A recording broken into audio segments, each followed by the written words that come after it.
बड़ी खबर आपको बता दें 12 से है, जहां पर छात्रों का रेस्क्यू किया गया है। 4 छात्रों को परीक्षा केंद्र पहुंचाया गया है। दरअसल आपको बता दें कि पार्वती नदी के पानी से टापू बने गांव से 4 छात्रों को रेस्क्यू करके उन्हें एग्जाम सेंटर पहुंचाया गया। तो यह बड़ी खबर आपको बता दें, पार्वती नदी में उफान जिस तरीके से आया है उसकी वजह से 2 गांव जो हैं वो टापू बन गए हैं और वहां के 4 छात्र जिन्हें आज परीक्षा देनी थी, उन सभी छात्रों को वहां से निकालकर एसडीआरएफ की टीम ने उन्हें परीक्षा केंद्र तक पहुंचाया है। हनोतिया और गुगलहेड़ी गांव के ये चारों छात्र हैं जो परीक्षा देने उन्हें जाना था, लेकिन ये गांव टापू में तब्दील हो गए हैं क्योंकि लगातार बारिश की वजह से पार्वती नदी जो है उसमें उफान आया हुआ है। कई गांव टापू में तब्दील हो गए हैं और इन 4 छात्रों को रेस्क्यू कर उन्हें एग्जाम सेंटर तक पहुंचाया गया है।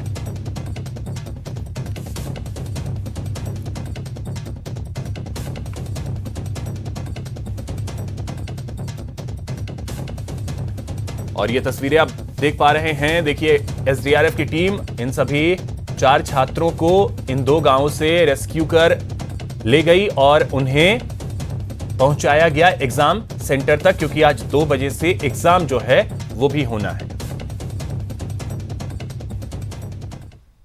इससे पहले 12 के एक छात्र ने बीएसटीसी की परीक्षा देने के लिए प्रशासन से नदी पार कराने की गुहार लगाई थी।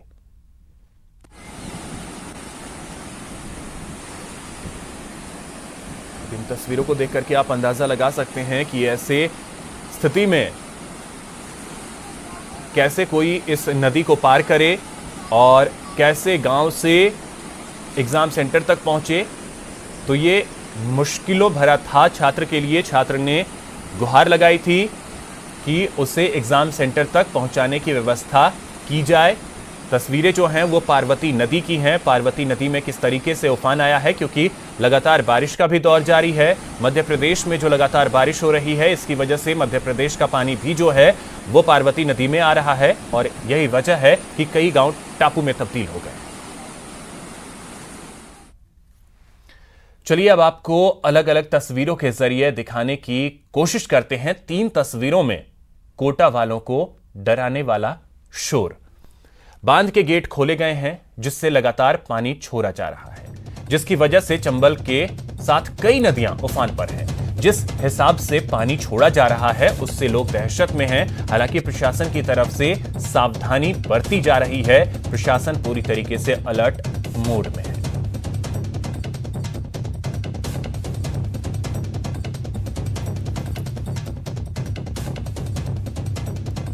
तो हमारे संवाददाता शाकिर अली ने बांधों से पानी की निकासी का जायजा लिया है।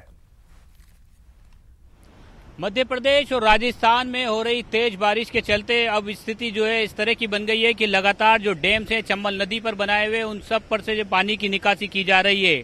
गांधी सागर बांध से पानी की निकासी बड़ी मात्रा में किए जाने के बाद उसके जो चंबल नदी पर बने हुए दूसरे डैम है, सिरीज के डैम है, राणा प्रताप सागर, जवाहर सागर और ये कोटा बैराज, यहाँ से लगातार पानी की निकासी की जा रही है। 1,40,000 क्यूसेक पानी की निकासी कोटा बैराज से की जा रही है। तस्वीरें आप देख सकते हैं। 8 गेट कोटा बैराज के खोल दिए गए हैं और लगातार यहाँ से पानी की निकासी की जा रही है। कोटा से धौलपुर तक जो है जिला प्रशासन की ओर से हाई अलर्ट घोषित किया गया है, हाई अलर्ट जारी किया गया है। जो निचली बस्तियां हैं उनको खाली कराने के आदेश दिए गए हैं। मुनादी कराई जा रही है ताकि लोग सुरक्षित स्थानों पर पहुंच सके। इसके साथ साथ कोटा के संभाग की बात करें तो संभाग की जो नदियां हैं, पार्वती, परवन, काली सिंध, उजाड़ सहित तमाम जो नदियां हैं वो भी पूरी तरह से उफान पर है, क्योंकि मध्य प्रदेश में तेज बारिश का दौर जारी है। ऐसे में कोटा में सड़क मार्ग भी खासे प्रभावित हो रहे हैं। कोटा से श्योपुर का जो रास्ता है वो पूरी तरह से बंद हो गया है। इसके अलावा कोटा झालावाड़ से इटावा वाला जो रास्ता है वो भी पूरी तरह से बंद हो गया है, क्योंकि काली सिंध नदी उफान पर है।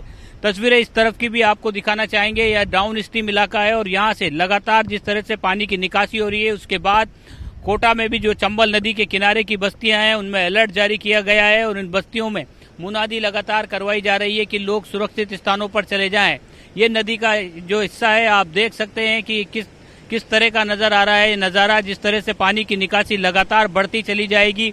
पानी और जो है बस्तियों के नजदीक पहुंचेगा। ऐसे में जिला प्रशासन ने एहतियात बरतते हुए तमाम इंतजाम कर लिए हैं। एसडीआरएफ की टीमें जो है वो पूरी तरह से मुस्तैद है। नगर निगम के रेस्क्यू दलों को भी पूरी तरह से मुस्तैद कर दिया गया है। आश्रय स्थल जो है उनको चिन्हित कर लिया गया है कि अगर इस तरह के हालात बनते हैं, लोगों को वहां पर शिफ्ट करना पड़ेगा तो वो वहां पर अपने दिन गुजार सकें। उस तरह की व्यवस्थाएं वहां पर मुकम्मल कर ली गई है। कैमरा पर्सन मुकेश शाकेवाल के साथ शाकिर अली, न्यूज 18 कोटा। वहीं न्यूज 18 राजस्थान की खबर के बाद कोटा में कलेक्टर इटावा उपखंड मुख्यालय पहुंचे और लोगों को जागरूक किया। अब यहां पर कोरोना की जांच कराने को लेकर लोगों को समझाया जा रहा है। उन्हें बताया जा रहा है कि जांच कितनी जरूरी है ताकि कोई संक्रमित हो तो वह समय पर अस्पताल पहुंच सके और उसका इलाज हो सके। तब जाकर 90% घरों में जहां ताला जड़ के लोग वहां से चले गए थे। दरअसल आपको बता दें कि कोटा के इटावा के गुवाड़ी गांव का यह मामला है, जहां पर करीब 90% लोग अपने घरों को छोड़कर वहां से चले गए थे कोरोना के खौफ के कारण। इस खबर को जब न्यूज 18 राजस्थान ने प्रमुखता से दिखाया तब जाकर के कलेक्टर ने जायजा लिया, खुद वहां गए और उसके बाद वहां की स्थिति को समझा। तो न्यूज 18 की खबर का असर हुआ है। ये गांव गुवाड़ी है, गुवाड़ी गांव की ये तस्वीरें हैं जहां पर अब कलेक्टर खुद पहुंचे हैं, लोगों को जागरूक कर रहे हैं बचाव के लिए कि भाई एक से दूसरे में नहीं फैले। और आप लोगों को बिल्कुल सोशल डिस्टेंसिंग के साथ रहना है। और मतलब ये ऐसा नहीं है बार बार हाथ को धोए, साबुन होती है अपने नॉर्मल साबुन तो सब जगह मिल जाती है, सब कुछ नहीं है। साबुन से अपने हाथों को धो रगड़ के। और जो भी अपना जो चिकित्सा विभाग आता है तो चिकित्सा की जो टीम वो आप लोगों के लिए, अपनी हेल्थ के लिए है। भाई कल ना आपको कुछ स्वास्थ्य खराब होता है, कल भागोगे आप डॉक्टर के पास लेट भागोगे। इससे अच्छा है कि अपन टाइम से ही वहां पहुंच जाए। तो टाइम से पहुंचने से क्या है कि अपने को वो जो भी अगर बीमारी है तो वो अपने पकड़।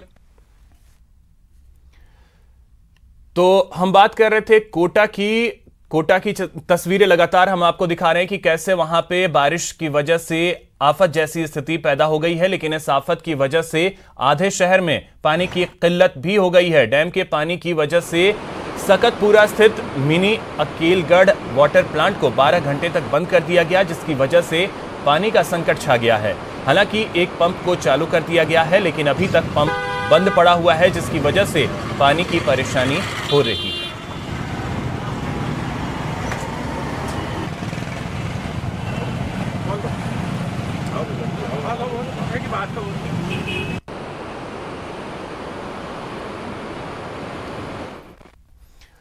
उधर सिरोही जिले में बारिश के बाद लोगों को खासी परेशानी का भी सामना करना पड़ रहा है। यहां लौटाना गांव में तालाब की पाल टूट गई, जिसके चलते गांव में पानी घुस गया। पानी कई घरों में घुस गया। वहीं पिंडवाड़ा में नदी के उफान के चलते आधा दर्जन से अधिक गांवों का संपर्क कट गया है। हालांकि फंसे हुए लोगों को एसडीआरएफ की टीम मौके पर पहुंचकर रेस्क्यू कर रही है।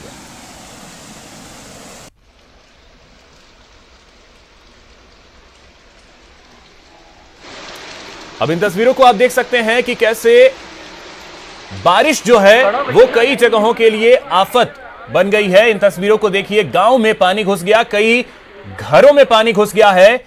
तालाब की पाल टूटने की वजह से कई गांव में पानी घुसा और एसडीआरएफ की टीम जो है वो लगातार राहत और बचाव कार्य में जुटी हुई है। कई गांवों में पानी घुस गया, कई घरों में पानी घुसा है। ये सिरोही की तस्वीर है।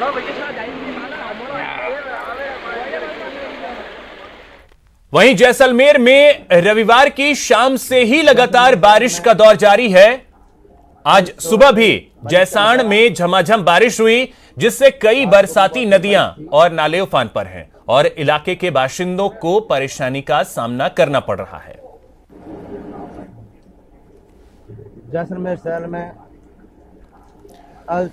चंबल नदी के बांधों में पानी की आवक को देखते हुए प्रशासन पूरी तरीके से मुस्तैद हो गया है और अधिकारी कर्मचारियों को बिना अनुमति मुख्यालय नहीं छोड़ने के निर्देश दे दिए गए हैं। चंबल के तीनों बांधों के गेट खुलने के कारण किसी भी तरह की आपदा की स्थिति में सभी को तैयार रहने के निर्देश दिए गए हैं। हमारे संवाददाता शाकिर अली हडौती में बारिश का हाल बता रहे हैं। मध्य प्रदेश और राजस्थान में हो रही तेज बारिश के चलते अब स्थिति जो है इस तरह की बन गई है कि लगातार जो डैम्स हैं चंबल नदी पर बनाए हुए उन सब पर से जो पानी की निकासी की जा रही है। गांधी सागर बांध से पानी की निकासी बड़ी मात्रा में किए जाने के बाद उसके जो चंबल नदी पर बने हुए दूसरे डैम है, सिरीज के डैम है, राणा प्रताप सागर, जवाहर सागर और ये कोटा बैराज, यहाँ से लगातार पानी की निकासी की जा रही है। उदयपुर की विश्व प्रसिद्ध पिछौली झील अब लबालब हो चुकी है, जिसका पानी फतह सागर झील की ओर डाइवर्ट किया जा रहा है। बता दें कि पिछौली झील में लगातार पानी की आवक हो रही है। अब झील का स्वरूप खूबसूरत हो गया है। पिछौला झील में लगातार पानी की आवक हो रही है। ऐसे में यह उम्मीद की जा रही है कि कोरोना संक्रमण के दौर के बाद यहां पर्यटकों की आवाजाही फिर से देखने को मिलेगी।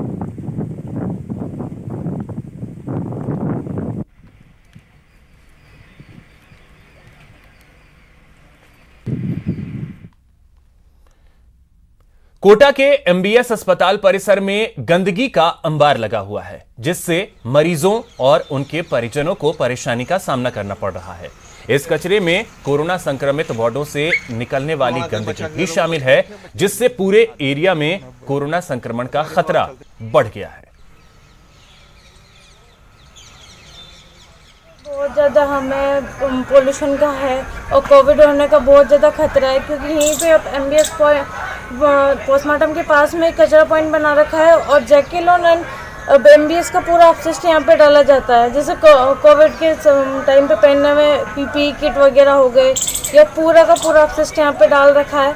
हमें यहाँ पे उसी का सारा पानी, जब बारिश होती है तो उसी का पानी यहाँ पे आता है, तो हम बच्चों को कैसे रखें? बच्चों को बहुत ज़्यादा, बच्चे रहने में बहुत परेशानियाँ हो रही हैं। 4-5 महीने से पड़ा हुआ है सारा पानी का, बरसात पड़ता है पूरा पानी का हमारे क्वार्टरों में जा रहे हैं। बच्चे नंगे पैर खेलते हैं, बीमारी होने का खतरा है। आर्थिक राजधानी बन चुका भिवाड़ी अब आसमान तक की उड़ान तय करेगा, जिसकी रूपरेखा केंद्रीय मंत्री नितिन गडकरी ने तैयार कर दी है, जो अब जल्द ही शुरू होगा। अंतरिक्ष तक अलवर की उड़ान, आसमान तक भिवाड़ी की पहचान, बॉर्डर पर मशीनों का दम, पानी पर दुश्मन बेदम। MSME technology centre Bhiwadi. आज गौर कर लीजिए, अच्छे से पढ़ लीजिए ना, और जहन में बसा लीजिए इन तस्वीरों को, क्योंकि कल आसमान तक इतिहास में ये नाम दर्ज होने वाला है। जी हाँ, राजस्थान का सीना गर्व से चौड़ा कर देने वाली ये तस्वीर गवाह है कि अब भिवाड़ी एयर स्पेस से लेकर मंगलयान तक अपना लोहा मनवाएगा। औद्योगिक हब बन चुका अलवर का भिवाड़ी क्षेत्र अब इसरो में भी भागीदारी निभाने जा रहा। कैसे, तो समझिए। एयर स्पेस और मंगलयान के कल पुर्जे बनना शुरू होगा। सेना और जहाजों के अलावा उद्योगों के लिए आधुनिक मशीनें बनेंगी और पानी के जहाजों के कई पार्ट्स बनेंगे। इसी के तहत MSME में युवाओं। चलिए इस वक्त सीधे आपको लिए चलते हैं